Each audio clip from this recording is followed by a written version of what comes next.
Start rolling.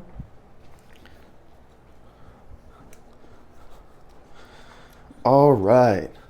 Welcome to Key Collections Podcast, where we bring information and knowledge to the short-term rental space. We also talk about crypto, sports, and fitness. All right, let's get straight into it. All right.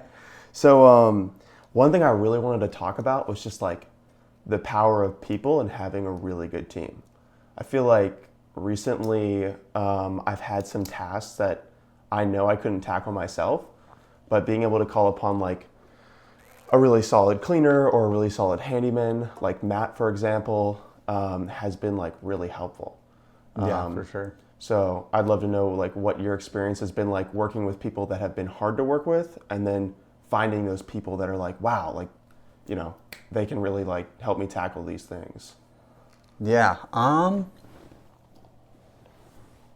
I mean, I would say that you've been a great example of that with just like crushing content stuff and like just being like so outgoing and like willing to outreach with people. Yeah.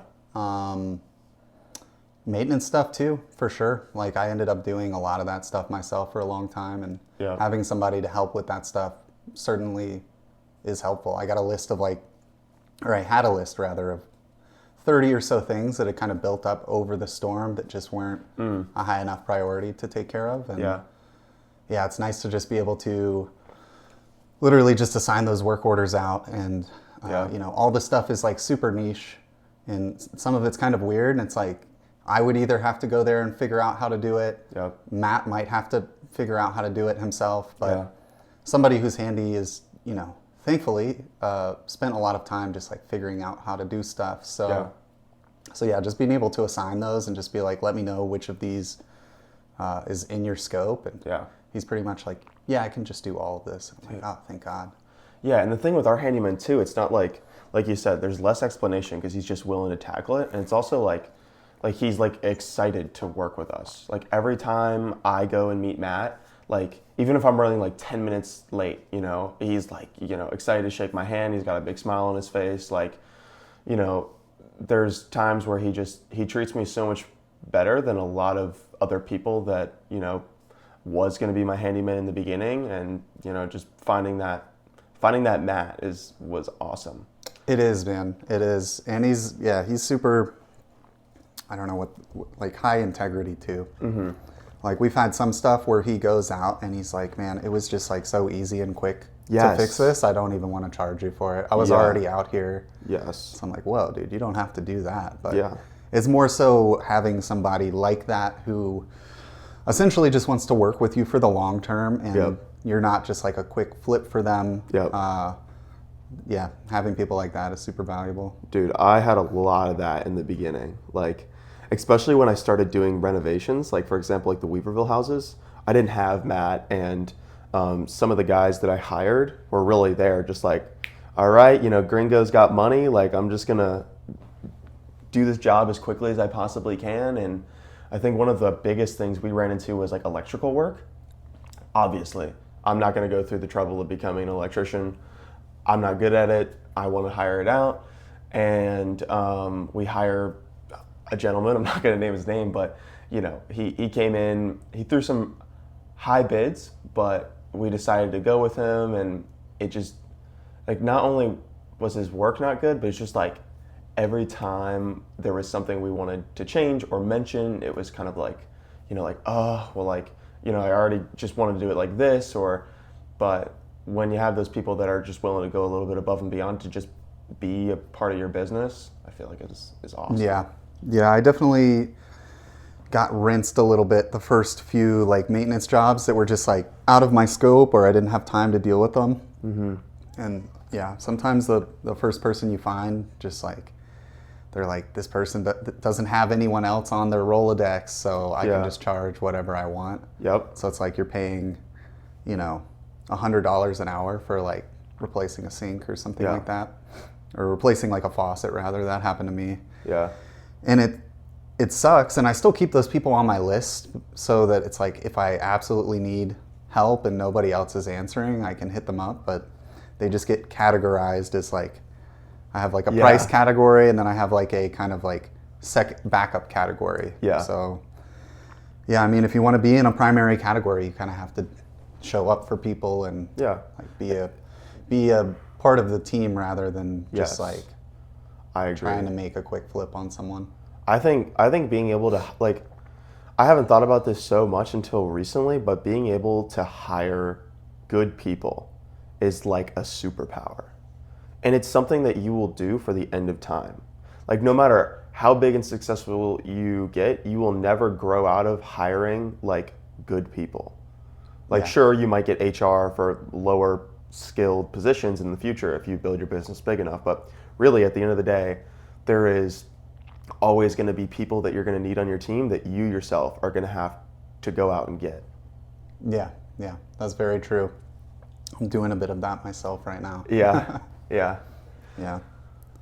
Yeah, I mean, I don't know what it is like with me personally, but I feel like, and I've definitely fucked up before. Like, there's definitely people that I've hired or signed leases with, like my long-term rental, that they didn't end up working out very well. But for the majority, I feel like a lot of the people I've hired, even when I first started my business, are still with me, and I don't know if that's like how I was raised or just like maybe growing up on a sports team, but like I feel like usually when I pull the trigger with somebody, I feel pretty confident. But like I said, there's a couple of times where I did not make the right choice. Yeah. So it's all learning. Yeah. Yeah, I've been kind of that way too, in terms of like the people that I've hired, or rather the people that work with me, because a lot of Your people clients. aren't like my direct hires. Yeah. Yeah, clients for sure. Dude, Clients, you do a great job with clients. clients are like the thing that is like a non-negotiable to like make sure they're a good fit first, and then everything gets a little bit looser from there. But it really shouldn't be. You should always be like kind of hunting the highest standard picks for your cleaners, maintenance people, really everybody around you. So there really is. It's almost like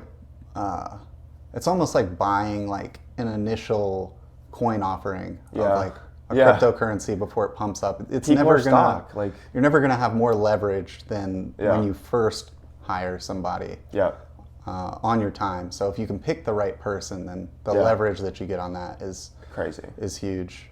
But I mean, even when you pick great people, I would say, a lot of it you have to put a lot of like love into that relationship, in the culture. A lot. Otherwise, it can fade. And I'm dealing with a little bit of that with some of my cleaners, where it's just like the culture just doesn't seem right. I think a lot of it is because of the storm and how difficult things have been. Going into slow season, cutting rates, and then getting even...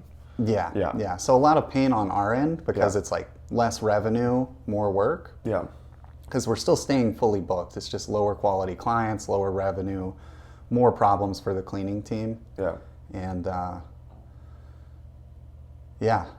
so right now I'm actually restructuring my cleaning team and the pricing to try and fix problems. Incentivize or to prevent additional fees? Like, what's the goal? To prevent additional fees. Okay. Yeah, so one thing we've done recently is raise our pet fees. Yes. Considerably. Yeah, you told me. Yeah.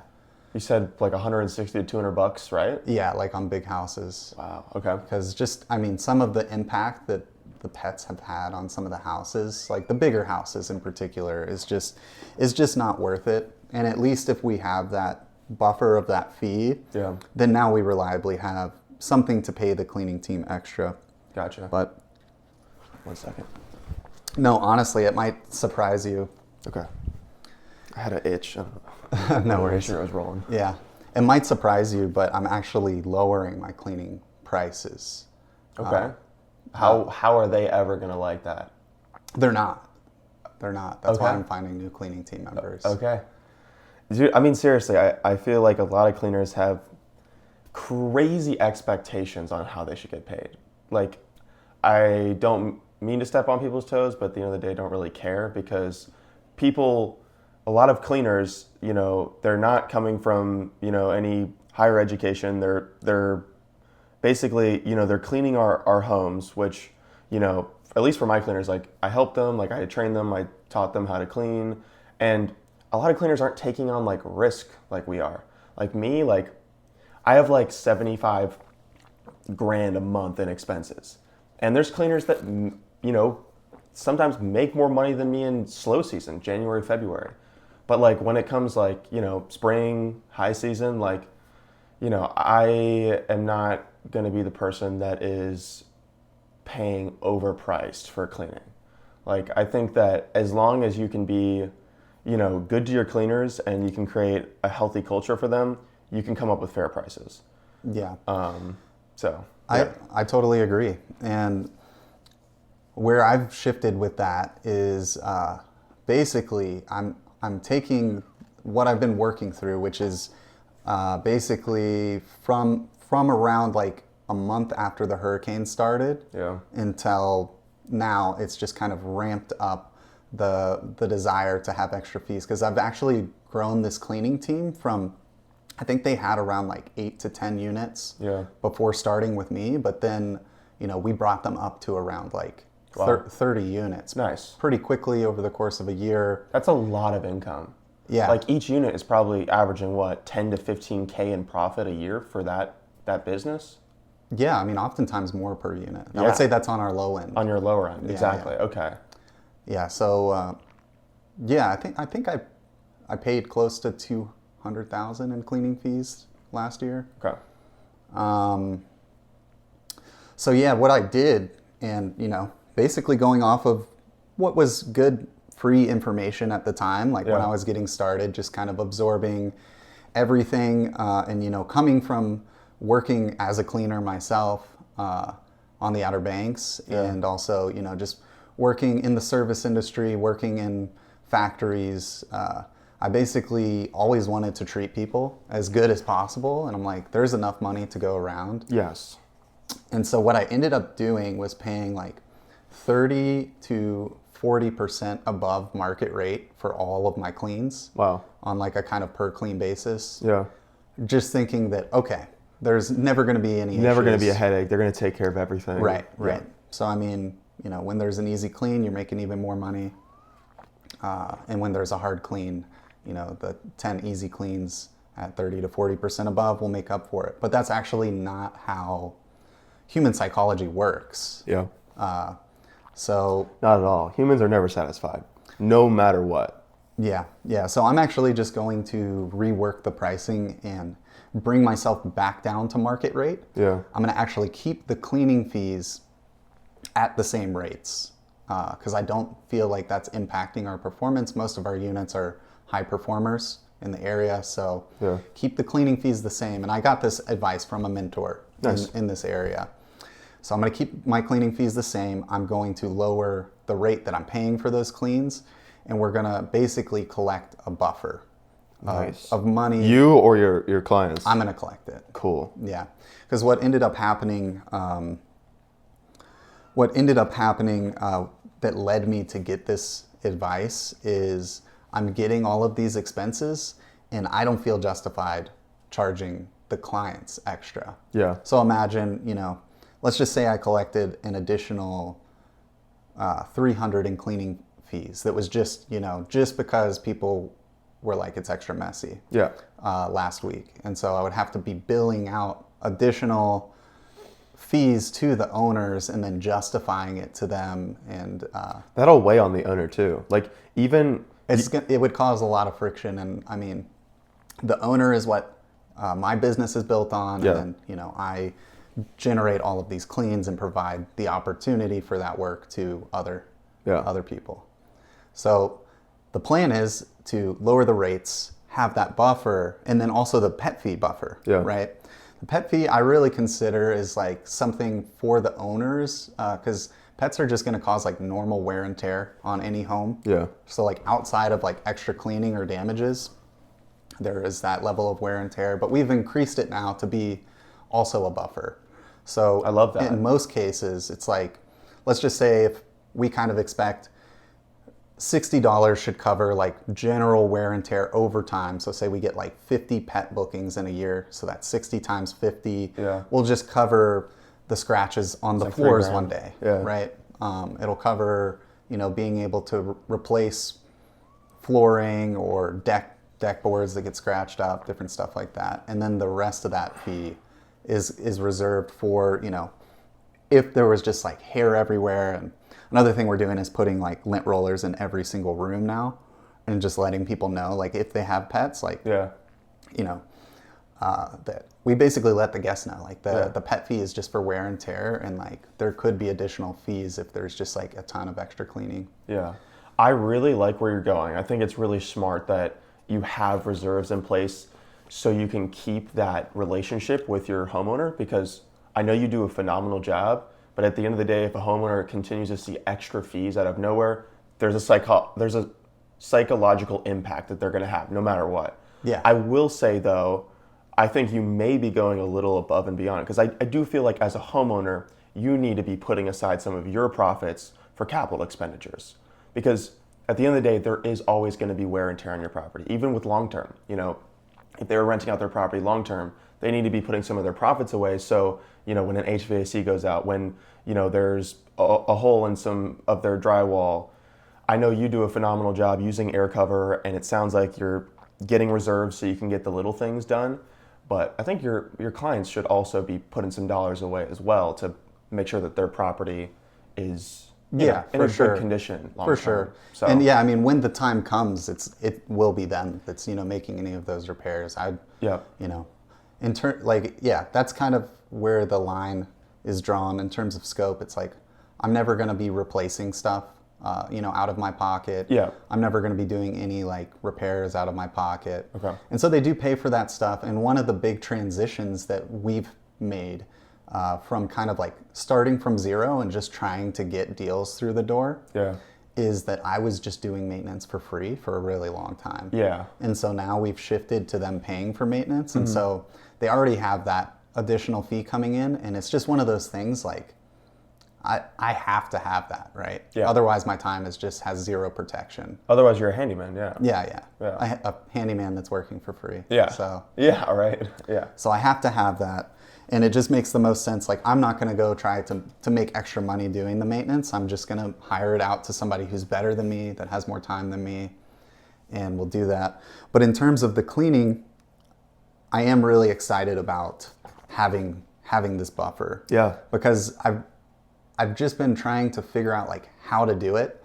And when my mentor told me that idea, I was like, oh shoot. So that's like how bigger property managers are doing this. And, typically with like a bigger full-fledged property manager, they also own all the listings. And so they just have a ton more control, and there's a lot less transparency into, what's going on. But just in most cases, it'll be like a $25 to $35 buffer per clean. And the assumption is that we won't have issues every single clean, so that buffer builds up. And when there is issues, the cleaner will just be justified in, being able to get compensated for those issues. And we'll just have to see if the one thing I worry about is like all of the extra fees kind of like, there was none for the first 18 months, and then they kind of came out of nowhere and then just started ramping up. And so I'm curious how quickly that will ramp up with new cleaners, if that's like an option that's on the table. If they know that every single time they say they need an extra fee, that they'll get it. Yeah. I don't know. It's a little bit of like an honor system, I suppose, but I do also require like a lot of documentation of the, extra cleaning.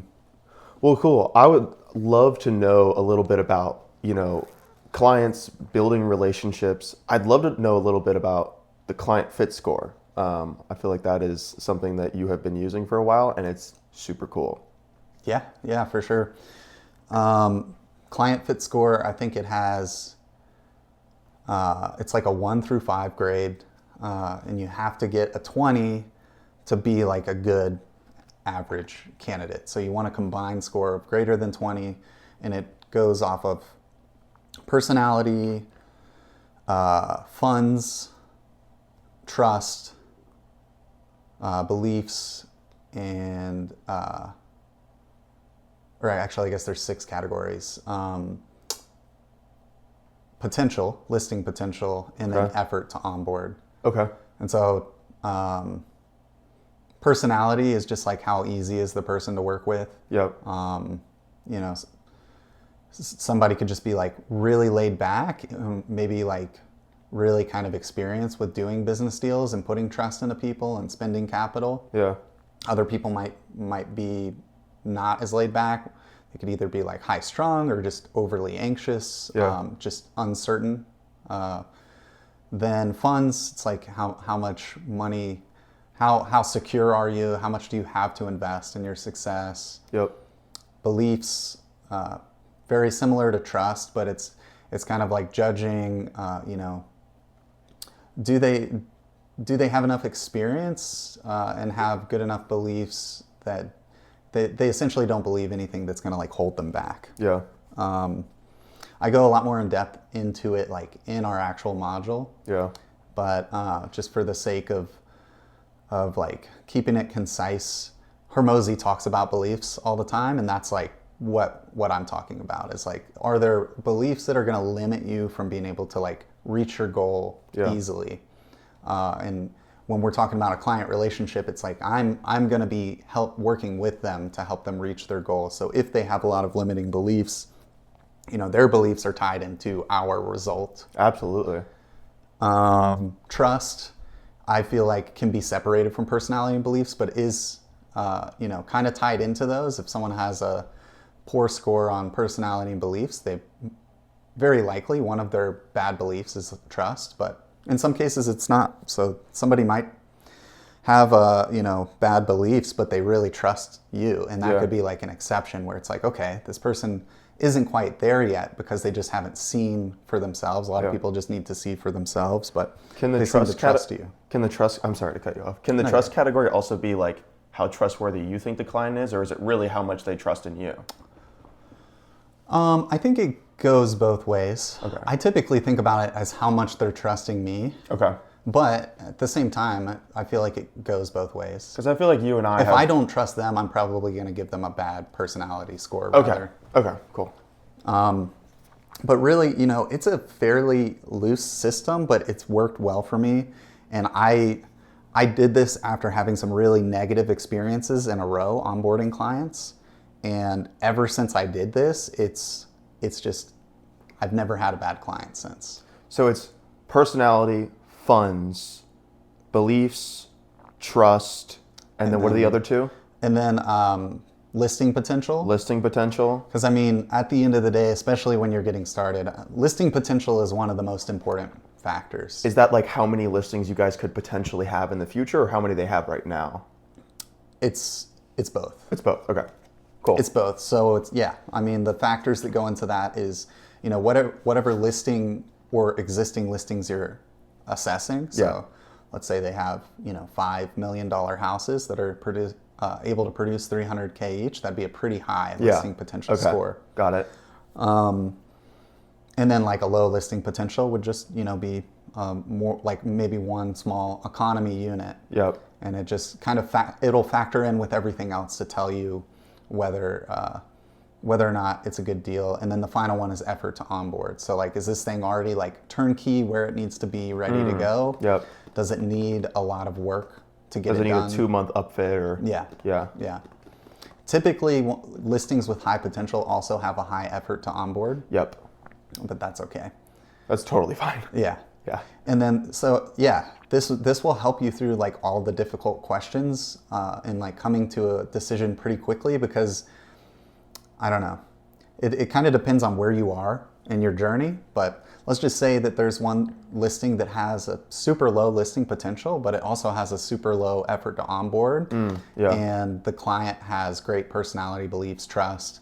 And it's just I love that. Yeah. It's just like, okay, well, why not, right? It's just easy. You just scoop it up and then that person, because they have all those high scoring traits, will likely be a good person to work with long term. So you help them, and then they're going to be able to grow into more higher quality units. I like having it because you don't have to really second guess. You can really come into like a deal with like a really logical perspective. I am curious, is it 0 out of 5 for each metric, and there's 6 metrics? Yeah. Okay. And then 20 is kind of where, like, that's kind of like the minimum. So you want to be between 20 and 30, ideally, working with somebody. Yeah, and it's funny because I like workshopped a whole live, like going through a hypothetical client. Oh, nice. And I made them have like terrible personality. Yeah.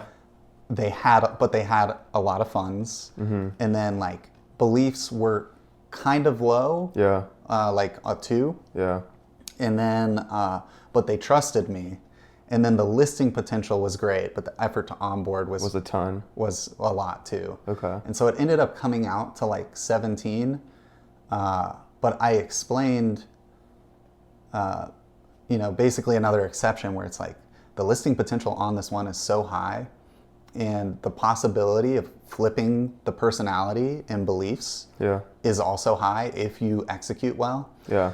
So if you have a high certainty that a product is going to perform super well, especially if it's not already, then the beliefs and the personality might not matter as much. As long as you think they're going to allow you to at least get the product out the door and operate it correctly. Yeah. Beliefs and personality in the context of the client relationship will flip very quick. And so also just to say, this has nothing to do with somebody's like personal personality. It has to do with like how they behave and think in like a business, like in a co-hosting relationship specifically. Okay.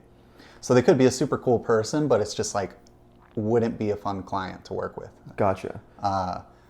But yeah, I would say in most cases, if the listing starts performing super well and they're cash flowing super well, those things flip immediately. Yeah. And so a lot of my first deals and first clients were like that, where it was like, funds would have been really low scores because they were like, I'm like, we need sheets. Like they had all these mismatched sheets I remember you telling me about that and client. I'd be like, look, we need to get like standardized sheets, and we need extra sheets. We can't turn over every set of sheets. And it's like, yeah, let's just wait a few months until we start making money. And I'm like, oh my God. But yeah, and then as soon as they start making money, they're like, oh yeah, whatever you need. Like now I just don't even ask. Yeah. Do you think there are any personal traits or traits in general that if they were like a 0 out of 5, it doesn't matter what their client fit score is, like for you personally? Like, is there anything that like you see in a person and like no matter how good their client fit score is, you're just like, there's no way I can't do this? Yeah, I think so. Okay. I haven't really experienced that, but I would say if it has to be something crazy, like if the person, is like not trustworthy, essentially. Like if you've seen things that they've said or done that just make them not trustworthy, that would be kind of like a 0 for personality. I don't really have a 0 score, I don't think, but that would just be like a red flag. And then I would say anything that would put your business in like legal jeopardy. So, if it's not a permitted listing, like if it's an illegal listing or if they're doing anything illegal. But I mean, those things are super rare. Gotcha. Okay, awesome. Yeah, dude, I think I need to start doing the client fit score a little bit more. I really like that system a lot. Cool. Okay.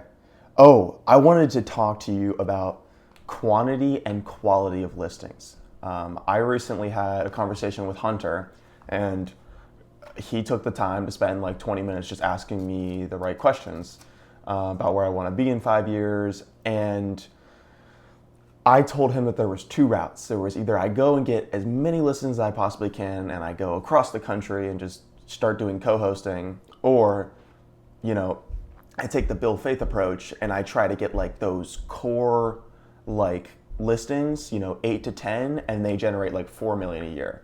I would love to know your opinion on quantity, quality, and did your beliefs on which route you were taking like ever change in your career? Yeah, for sure. Yeah, I still struggle with that question a lot. Because I think there is probably a middle ground between quantity and quality that makes sense. Yeah. Where you can like scale out really big, really fast. Yeah. And it doesn't necessarily need to be every single unit is like in the top 0.5% of performance. Um, I'm kind of curious to hear what your responses were first. Yeah, so I think Hunter really asked what I wanted to do in business. And I told him that ideally, like, no matter what I do, I want to continue to meet new people, to get into different rooms, and to continue to like elevate. And I think after learning what it would take to scale just quantity, I think it would take a lot of branching out into different markets. So that would be constantly hiring new boots on the ground and setting up shop in different places. Yeah. And I told him that that would probably take up all of my time, and it would probably drive me crazy to start. I'm not sure if down the road I could hire somebody that would be able to set up shop in different cities. But I felt like, going out and getting quality listings means I'm going out and I'm finding quality people to work with. So I personally, after getting asked a couple of good questions by Hunter, felt like quality was kind of where I wanted to head as well. That was my answer. Yeah. So a friend of mine recommended me read this book called Simplify. Okay. Do you know the name of the author? I'm not I can look it entirely up. sure. Okay. And basically, what they say, kind of contrary to what I just mentioned of there being some sort of middle ground, is that all of the most successful and scalable businesses are very lopsided either towards kind of that quantity or quality. Yeah, they and are. So you kind of go all in on one or the other. And I would say, like, in the context of short-term rentals, it is very, very hard to maintain low-quality listings. Like, low-quality listings are just very risky, in my opinion. Yeah. I just feel like quality is where the safety is at. Quality is where the stability is at. Yeah. So do I think you could scale super fast that way and make it work? Yes. But I think what ends up happening is, once, twice, a handful of times a year, something big could blow up. Yeah. Like, imagine a cleaning team that's responsible for like 30 units in Houston just walks out on you one day. And those units were already, their margins were already super tight. Yeah. And so now you, on short notice, need to either, you're facing canceling all of those bookings and having a really down month, or you're having to spin up an entirely new team that can meet those same prices and same margins. Yeah.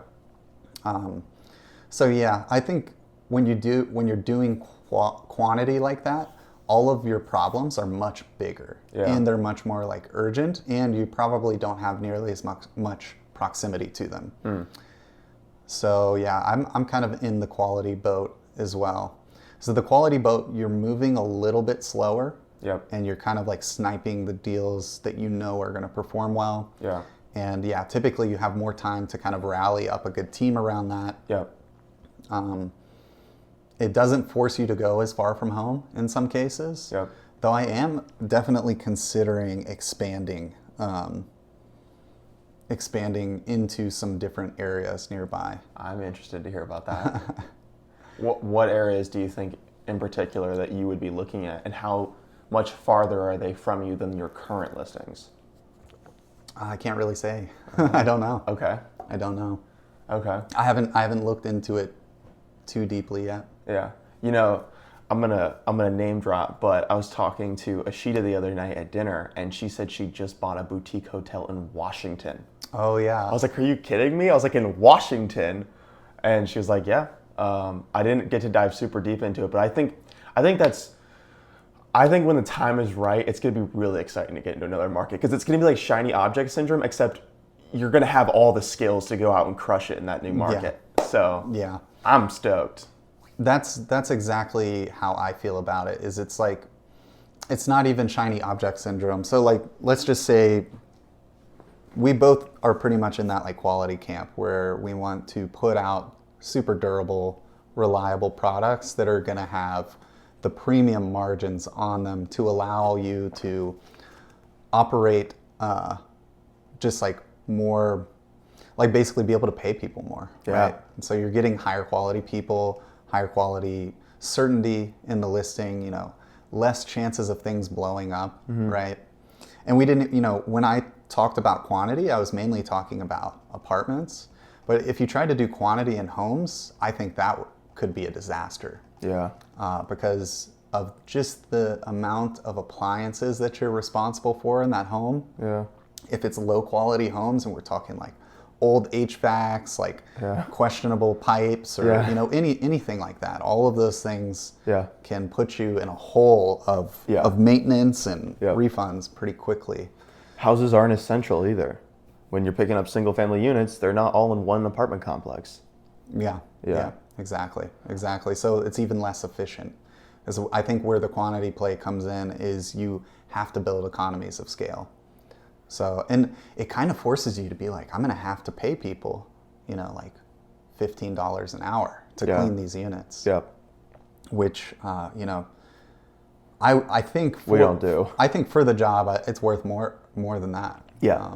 No, I mean, all of my cleaners get paid like $40 an hour.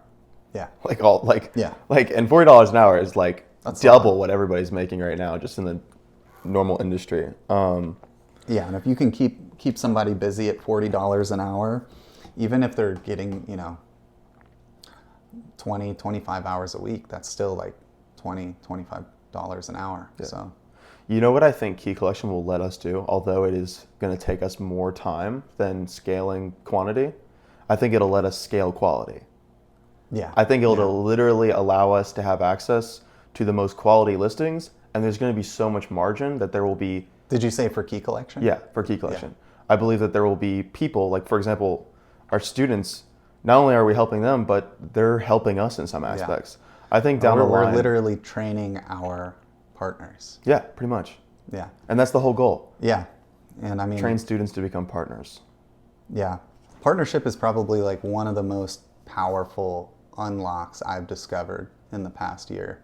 Yeah. And I'm not somebody who like particularly wants to partner. Yeah. But what I've realized is if you find the right partners, like it is so worth it. Like, you know, the partners that we're doing the Weaverville house with we all just have separate skills and responsibilities. And it's just like, at first there was like less certainty, but the certainty is just like built over time to where it's like, dude, we're going to be doing deals for the next decade. Yeah.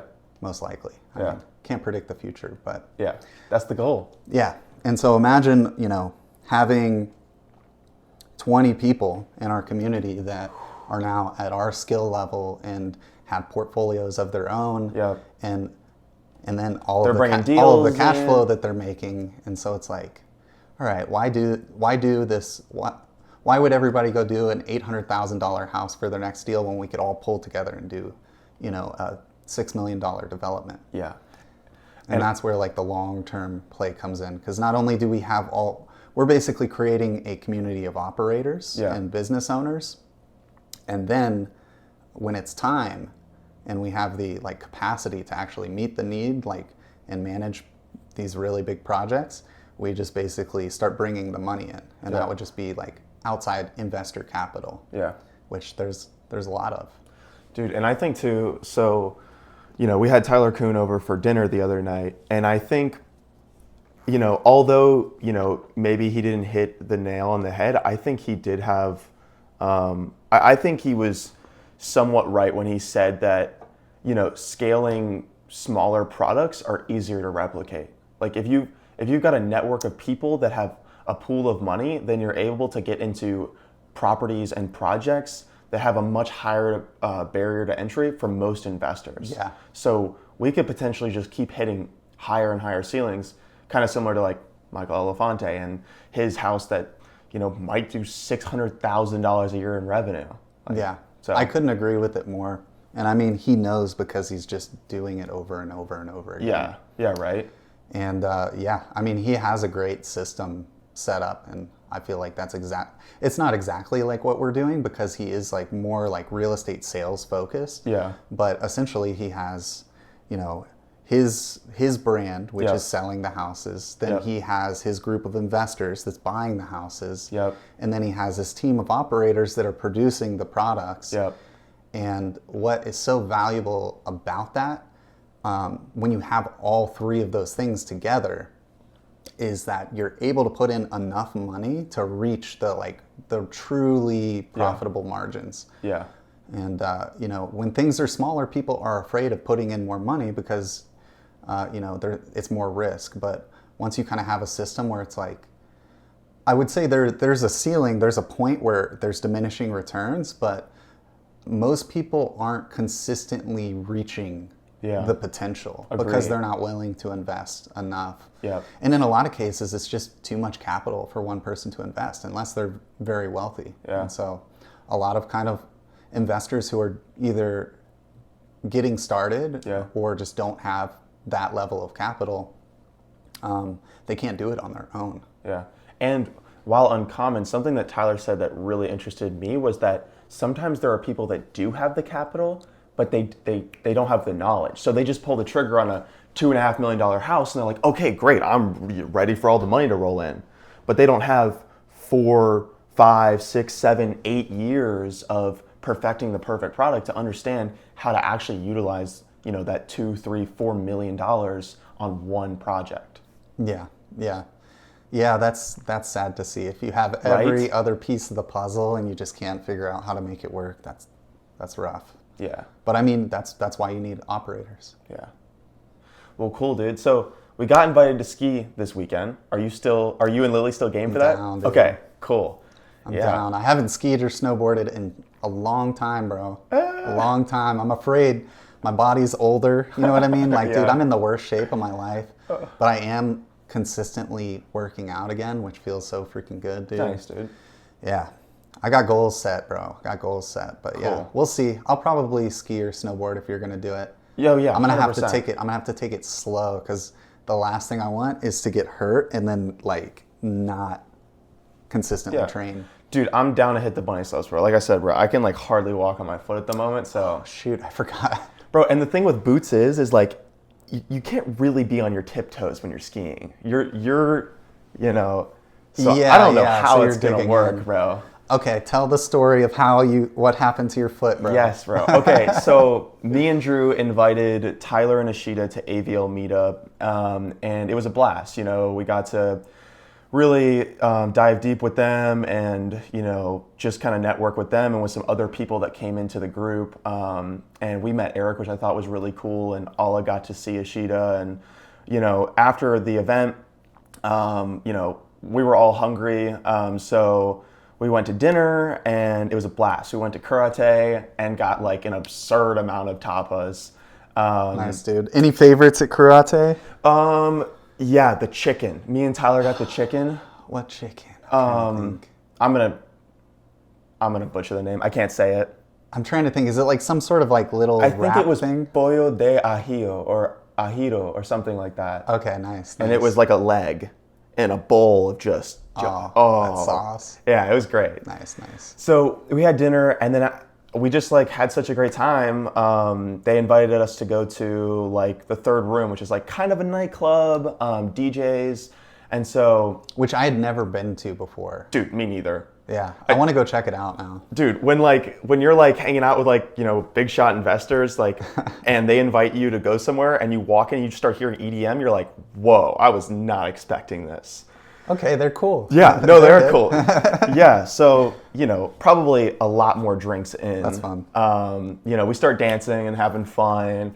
And I was really enjoying this one DJ set. So I hit a round off, and wait, what's a round off? A round off is like a cartwheel, but you're literally palms planting and then you're just flipping and doing a 180. Okay. So I did a round off and I saw Ashita was like, whoa, that was pretty cool. And so I was like, oh man, you want to see something really cool? And so I had really nice business shoes on. So a brick of wood on my heel, the ground is concrete. And so I was dancing and then I just sent a backflip, landed it, and and instead of sticking it on my toes, I stuck it straight on my heel. And bro, instantly I felt it, bro. You can see it right here. Bro, It's so fucking painful. What other podcast do you get feet action like this? Yeah, really. And DM me for feet pics as well. I got you. But yeah, anyways, it was... Bro, that looks bad. Yeah, dude. So... On a scale of 1 to 10, how bad does it feel? I mean, literally, like, bro, Pretty painful. I think when I went to sleep that night, it was probably like a 9. And right now, it's probably like a 7. So, but it's not fractured, so we're chilling. Yeah, that's good. At least you had fun. Yeah, dude. Oh, it was so worth it, bro. I was telling Tyler, I was like 100% worth it. So I'm just going to eat a bunch of ibuprofen and we're going to go ski with a bunch of cool millionaires and sounds great, learn a bunch about business. So yeah, that was the fucking story. I guess something next, I'd love to get an update on current and future projects.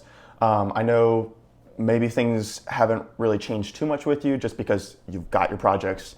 But I do feel like a couple of things have popped up recently. So I don't know if there's anything exciting or anything coming up. Yeah, I mean, all the projects that have been going on are still going on. So Cool. One really big house in Fairview, we expect it to do $250K in revenue. So Nice. that'll be our first solid $250,000 unit. Nice. Cool. Yeah, hopefully the market keeps picking back up. I finally started to see some action in the spring months for Like March and the April? larger homes. Yeah. Okay. Starting to finally hit those 700, 800 a night bookings again. Yeah, that must feel good. Yeah. Still a long way to go from the tops, but just My March is looking a little decent, slow right now. Anything decent. Yes. Actually, I was right before that booking came in, I was hoping to see the evidence that the market was rebounding, but we're still kind of going sideways at that lower low. And I'm a little bit... It might be June. A little bit hesitant. Yeah, a little bit hesitant, but seeing something come in. But the project is going good. Great. We got these cool custom arcades Nice. that we're doing. I'm excited about that.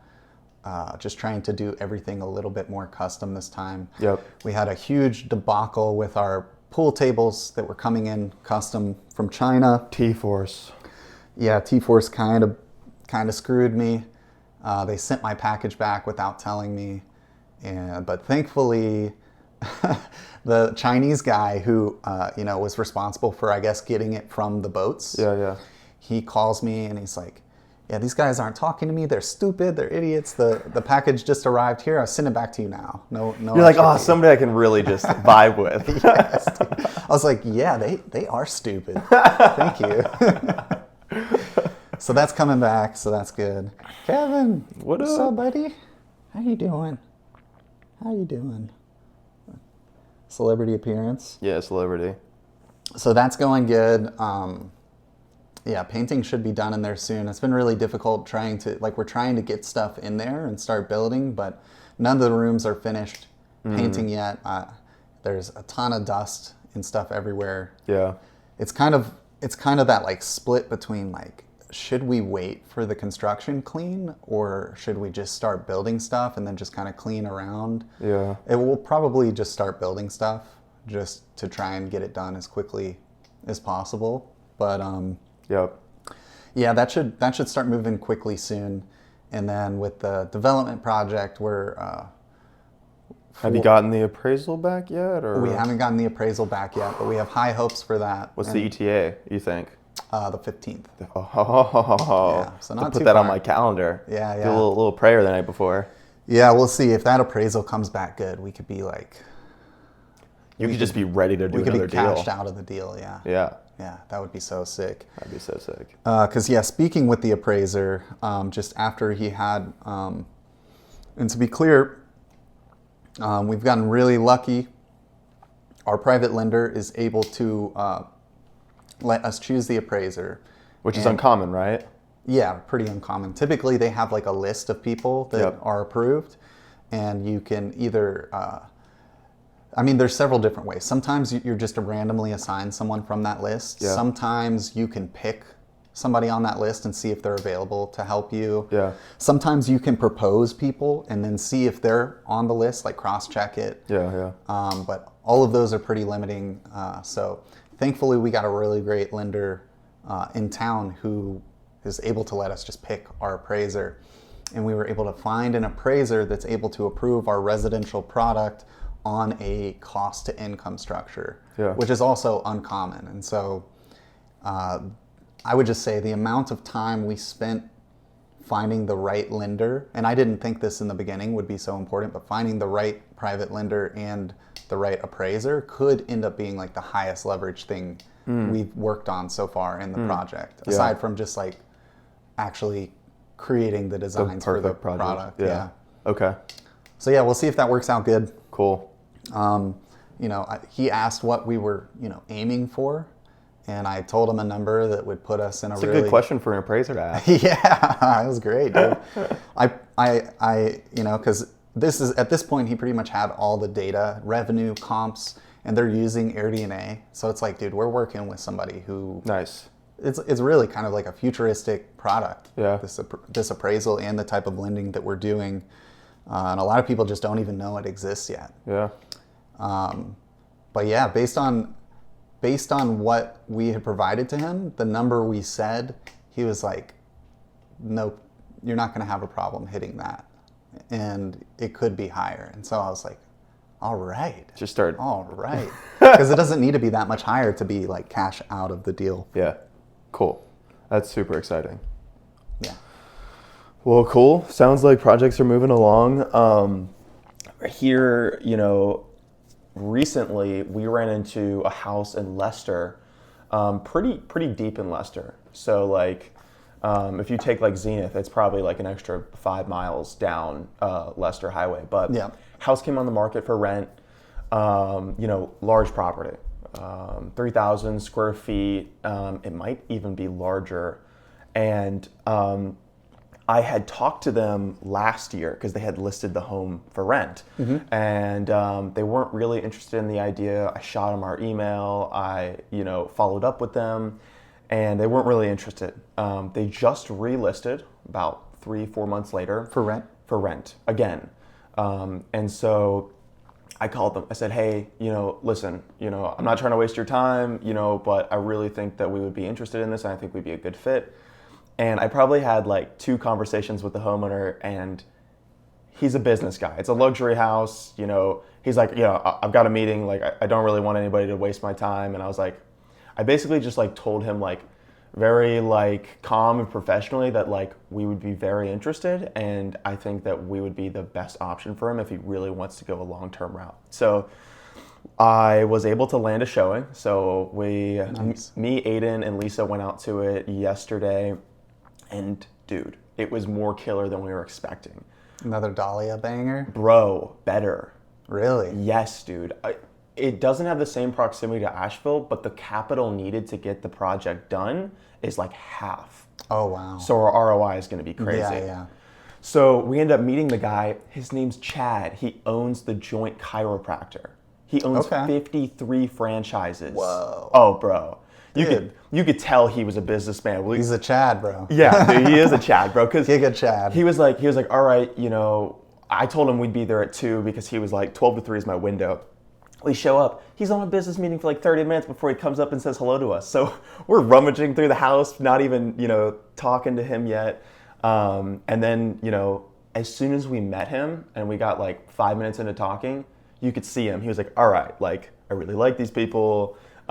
We were just helping him answer all the questions. We were talking about his business, and it's a cool project. That's awesome, man. Yeah. The power of following up and keeping those irons in the fire. Yeah. Because, he was like, don't waste my time the first time. Yeah. And it's like, he doesn't have clarity on who you are or what you're doing. Yep. But the fact that you follow up, I feel like that's always a super strong thing. They're like, okay, this person obviously is back, you got your foot in the door, and then they get to see you and Aiden and Lisa, and then they're like, okay, this makes sense. Yeah, 100%. Yeah, and then that got, it was a year in the making, but that deal could end up, one of the things you guys are so good with is somehow being attracted to these like high quality landlords that have larger products and can't have the capacity to do more of them. So they're like, oh, if this is working out great and I'm parking money in real estate, I would like to simplify and just give all of my listings to these people that I trust, that keep my houses in good shape. And you know what? He ran it as a short-term rental prior. So his wife was managing it for a couple of years. And that's not what they do. Like, you know, like they run chiropractor clinics. Like, they're great at that. That's probably a headache for them. Yes, it is a headache. So now they have a luxury property that is going to be kept in as perfect as a condition as it can be, because it still is a vacation rental, but they're not going to have to deal with any of the headache or hassle at all. So it's coming primarily furnished, I'm guessing. Yeah. That's awesome. Yeah. I think it's got a hot tub. It's got 180 mountain views, tons of deck, tons of yard space. And the downstairs, all the bonus rooms are way bigger than the photos. The living room's way bigger. There's like the bonus bedrooms are way bigger. That's actually so huge when it comes to like capacity. Yes. It's got a garage, a 2-car. Nice, nice. So like multiple of those rooms would be suitable for like a bunk room. Oh yeah. And so all the amenity spaces get to stay amenity spaces. Yeah, that's honestly huge. Even just having one, like you kind of need one big master room, and then you need one big bonus bedroom that can fit like 2 bunk beds. Yeah. And then even with 4 bedrooms, you can easily hit like 18 people without sacrificing any amenities. Yeah. Because having to pick one or the other, just it's like not ideal. Yeah. And I think we're going to move quick on it too, man. It was like a couple months ago, it was like, you know, we're not really interested.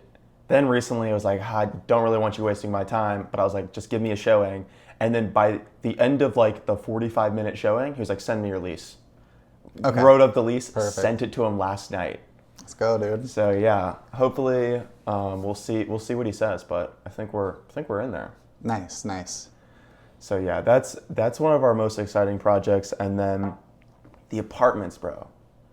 Dude, so me and Drew have been trying to get into apartments for like quite some time now. And it's really hard to make the numbers work here in Asheville, but the new apartment complex is just outside city limits. It's the closest proximity to Asheville that you can get while being outside city limits. And it's brand new. Like, dude, I pulled up to the construction site and I don't even think they're supposed to be like actual human beings on the site. I think it has to either be construction workers or like the investors on the site. Right. So I pull up in my car and there's like plastic in the pool and like, you know, rubble everywhere and like big pallets of like, you know, appliances, and like they're not done with even the first phase of construction.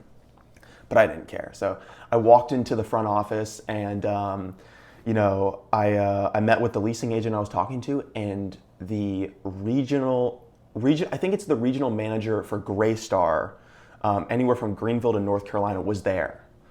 So I got to meet them, shake hands with them, but the problem is they told me that they were with the investors that morning and they weren't open to the idea of having any operators that were running vacation rentals. So I continued to do the charm, talk to them about our business. I probably talked to them for like 30 minutes, which I thought went really well. And I shot them like my last hoorah, like Trojan horse email last night, just like telling them like, listen, you should talk to your investors one last time. Here's the reasons why. And if the amount of units that we're wanting to take is too little, we'd be open to taking the entire building of number 6. That's the way to do it. So, yeah, and the thing is, they probably cannot give away that first building. You never know, but I would say they might be like biased against doing that. That's true. Just almost like for the culture. Yeah. But one of those buildings they might, especially if they start releasing buildings and they're not getting fully booked. Mm-hmm. Like say if they're 80% occupancy or something. Yeah. Cap rate is super important for all those products. Yeah. They need to basically stay at the highest possible occupancy for as long as possible, because these are really, I mean, they are cash flow plays, but where a lot of the value is in equity, and the equity is driven by the NOI. Yeah. So you gotta basically min max everything you can for several years and like season it. Yeah. And then you can literally just like turn around and sell it for a huge equity play. And you're right. Like even if I'm not able to get to them right now, there is a possibility that they're not able to hit their numbers, although they are a new construction project. With the hurricane and all of the new vacation rentals coming online and all of the rentals that are sitting on the market, there is a possibility that they're not able to fill these new 500 units that are coming online quick enough. And if they can't do it with 6 months concession or 6 weeks concessions, then we're coming in with the first time that they like drop their rates by $50, you should go in and be like, why'd you guys drop your rates? These products are amazing. Please, I'll pay the $50 more. Yeah. Can we get in? They'll be like, But yeah, maybe that's just one of those follow-up plays where you just got to kind of let it sit for an orbit, and then when you come back, they're a little bit more primed and they take you more seriously. Yeah, and I shot Hannah an email as well, so she could be a good just network in the future. I forgot what the name of the association was, but she recommended that you and I join the some association, the Apartment Association of Western North Carolina. I'm not sure if that's the name of it, but it's basically like, I think it's an in-person event where all these bigwig, like multi-family investors are, coming to, and all of these like leasing companies like Greystar and, all the big management companies are coming and meeting. That's really cool. So that could be a good place for us to like shake hands and for anybody else wanting to get in that space. Yeah, it's like not the obvious place to go, but that's probably where you meet a lot of really interesting people that could open some pretty big doors. Yeah, 100%. Well, cool. I think us making a module on running numbers for some of those units could be kind of cool. Even if it was just like 30 minutes, we sat down and just was like, this is how much like an apartment unit would cost, and this is how we're going to run our numbers. I feel like that would be pretty cool. Yeah, we could make that like a free module, and then also just include it in the course, just like a case study of running through that, if you don't already have that in the arbitrage module. No, I don't. Let's do that. Module for apartments. So let's see, I did it for an acquisition, but it could have also been the acquisition and co-hosting. Oh, you know what? I did do one for arbitrage too in our cash flow module, but the more the better, really, because every deal is different. For sure. Okay, awesome. Super cool. Well, cool. Millie, our second student. We just got our second student. Yeah. And she's already seeing success. Run me through who Millie is and how we met her and what's going on. So yeah, Millie and her husband Danny, super cool people. Shout out to them. Shout out. They have 2 really awesome short-term rentals in one of the coolest areas in Asheville. Just like super OG spot that, very, very few people are ever going to have access to inventory like that ever again. They've done a great job with their listing so far, but they're honestly just at that point where they've been running it themselves. And by the way, they're also like some of the top performing units in the area. So they're pretty good operators, but they're old school and they haven't been utilizing any tools to kind of like optimize their revenue or optimize their time spent managing the projects. Yeah. So it's taken up a lot more time than they'd like it to.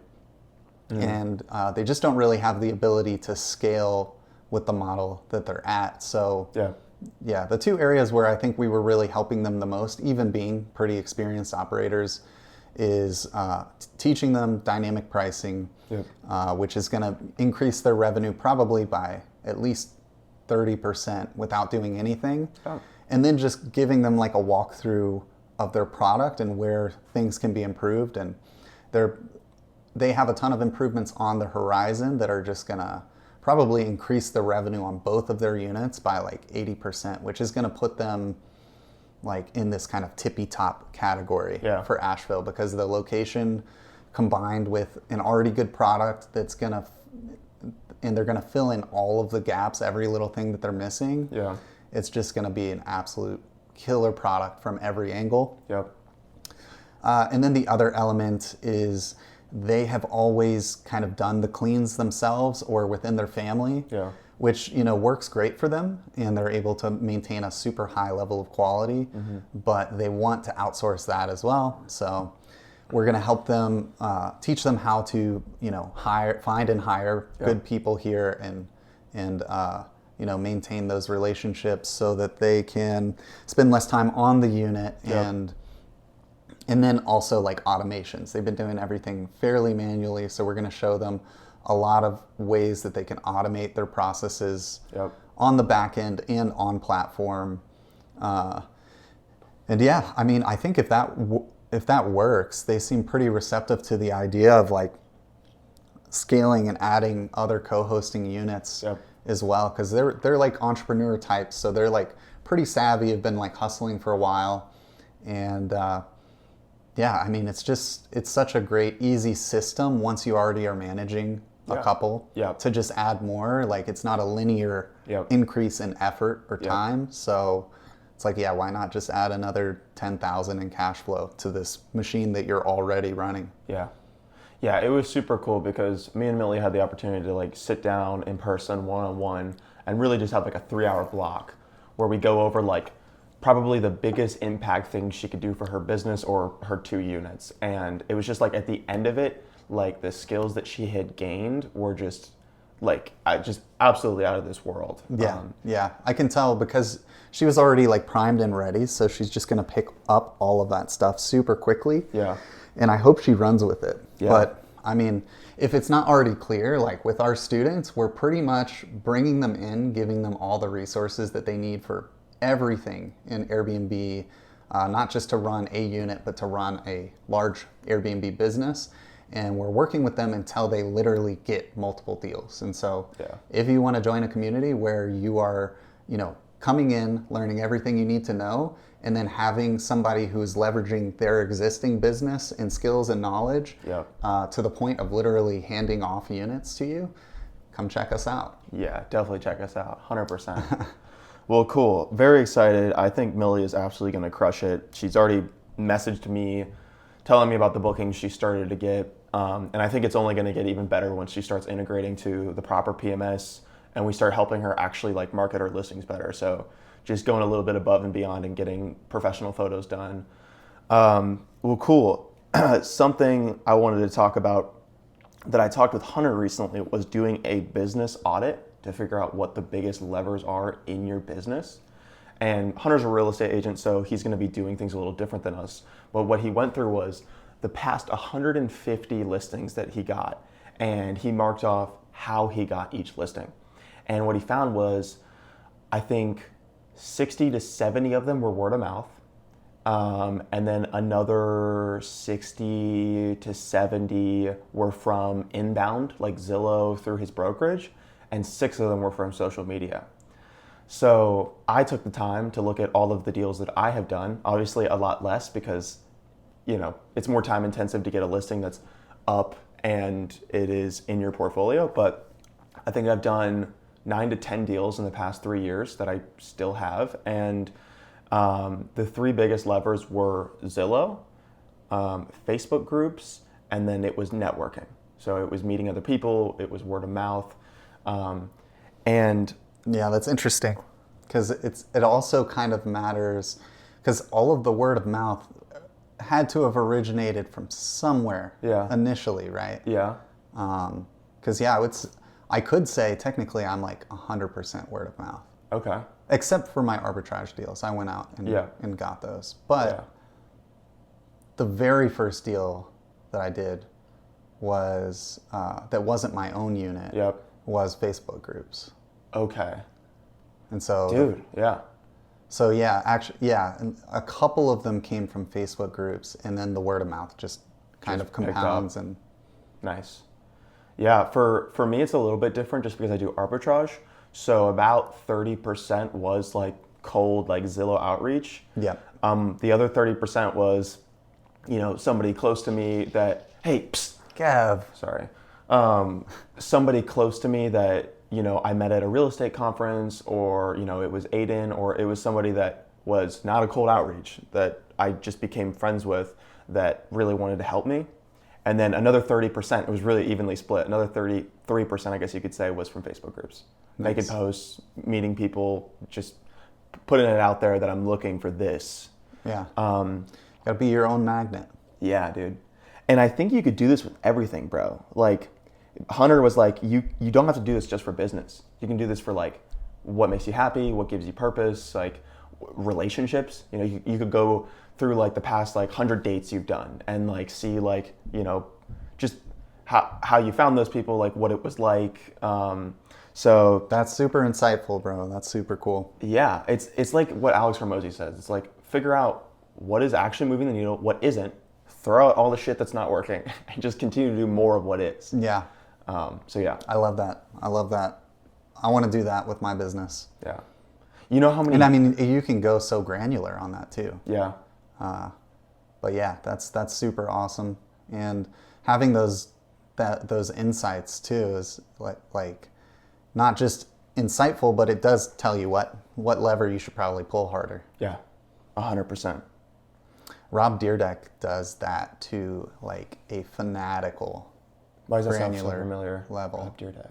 Rob Dyrdek, he's like that pro skater guy who's on MTV all the time. I know exactly who you're talking about with the talk show. Yeah, like Fantasy Factory, Ridiculousness, all that stuff. Yeah. So yeah, that's a super interesting story, and he has some podcasts on My First Million that I definitely recommend checking out. I need to check those out. Yeah, he was, just grinding TV shows, and net worth hovering somewhere between like 5 and 20 million half the time. At one point, he kind of had like a breaking point where he ended up putting almost all of his cash into a piece of land in Hollywood. Okay. And just to make what he calls the forever estate, which is going to be his, family office for generations to come. Cool. But yeah, whatever flipped in his life, he started like really optimizing his time. And so he was basically doing audits of everything he's doing with his time, everything, every habit, everything he's ingesting, every activity, and then basically having a qualitative and quantitative score on all of those things. To a fanatical level, where he I mean, dude, he really has achieved this, but it's almost insane to say. But he's like, I am human optimization. Yeah.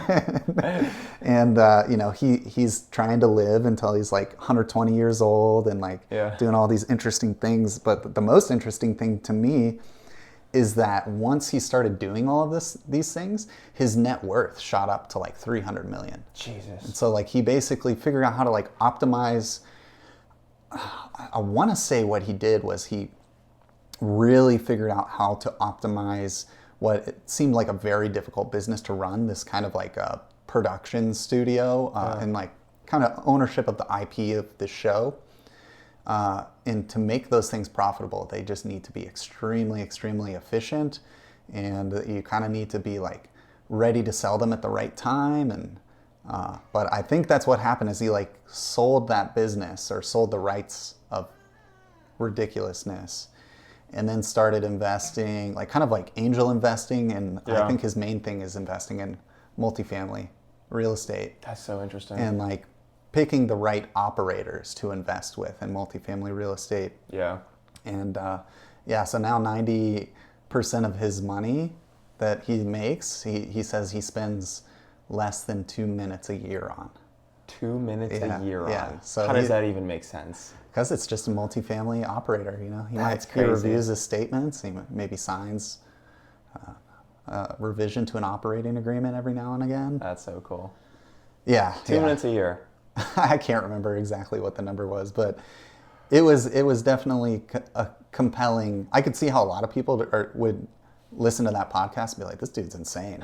I don't believe him." But I'm like, dude, I actually believe it. Yeah. This guy is insane. Yeah. Like, in a good way. 100%. Yeah. I don't know if it's quite for me, but I definitely like a lot of the stuff he was saying.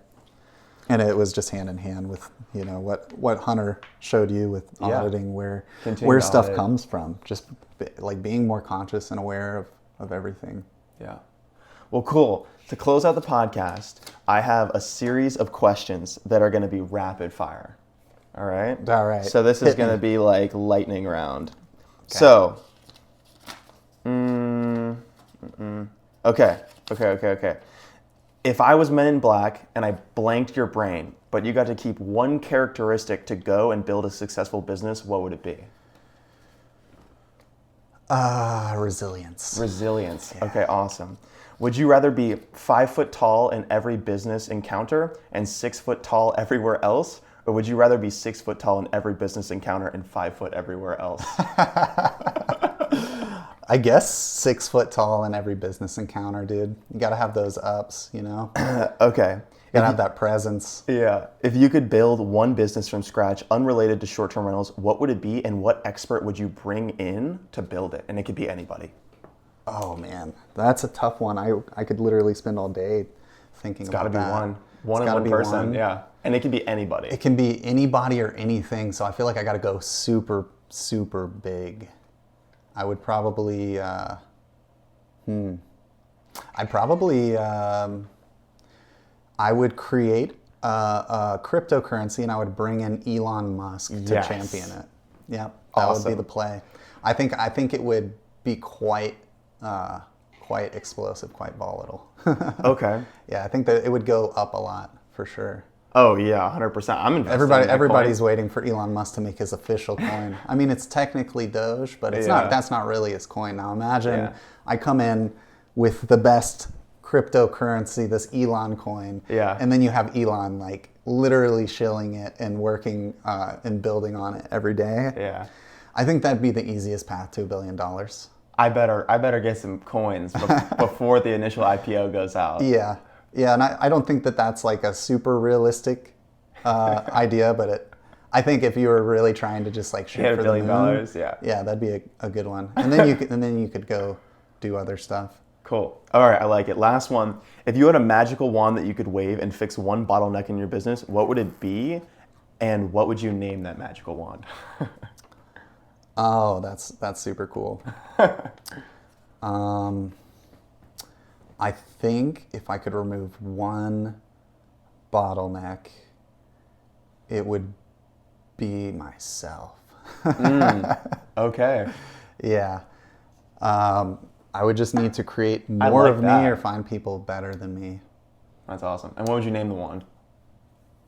Oh, I guess I would name it the Magic Eraser. There you go. Word.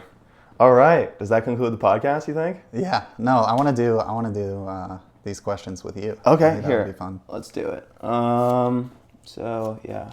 If I were Man in Black, what does it take to? Okay, there they are. My handwriting's horrible. All right. If I'm Men in Black, blanked your brain, but you got to keep one characteristic to go build as a successful business, what would it be? I would say the power to excite people in myself. That's what I would say. Nice. Would you rather be 5 foot tall in business and 6 foot everywhere else, or vice versa? I would 100% rather be 6 foot tall in every business encounter and be 5 foot tall reaching for the cereal boxes in Walmart with a step stool. Okay. If you could build one business from scratch, unrelated to STRs, what would it be and what expert would you bring on to build it? I know this might sound cliche, but it would definitely be multifamily, and I'd bring Grant Cardone in. Nice. That would be that would be what I would We got the go. celebrity businesses going here. I mean, you can't argue with the leverage on attention. Yeah. If you had a magical wand that you could wave and fix any one bottleneck in your business, what would it be and why? I would say probably liquid capital, and I'd call it the printing machine. Yeah, dude. That's a good hack for sure. Yeah, right? You don't need to remove yourself when you can just print money. Yeah. Just be like, all right. Wave your magical wand. That's a good one. That's a good one. All right, sick. I love this. Cool. The printer. It's time to turn on the printer. Yeah, dude, I'm down to turn on the printer. Would there be like a spell that you cast? What would that be? Oh man, money, come my way. I wave my wand and my problems go away. And that would be my spell. All right, dude. Is that the pod? Yeah.